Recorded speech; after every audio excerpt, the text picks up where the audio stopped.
Notre société mère italienne s'est retrouvée en liquidation judiciaire.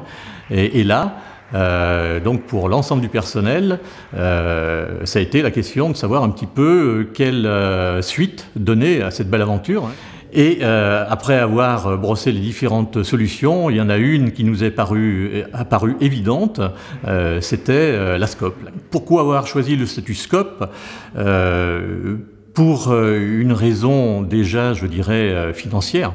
Nos banques traditionnelles avec lesquelles nous étions en relation depuis une trentaine d'années, quand ils ont vu déjà les fonds apportés par le mouvement coopératif et puis la participation de la quasi-intégralité des collaborateurs, c'est-à-dire 9 sur 10, puis plus 2 anciens salariés à la retraite de l'entreprise qui participaient à hauteur de 20% quand même du tour de table, ce qui n'est pas rien.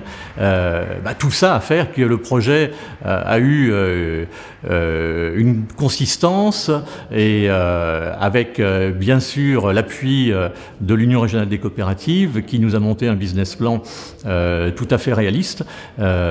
Derrière, on n'a pas eu de difficulté pour financer cette reprise et l'intégralité de l'opération. On peut dire aujourd'hui que déjà c'est une réussite.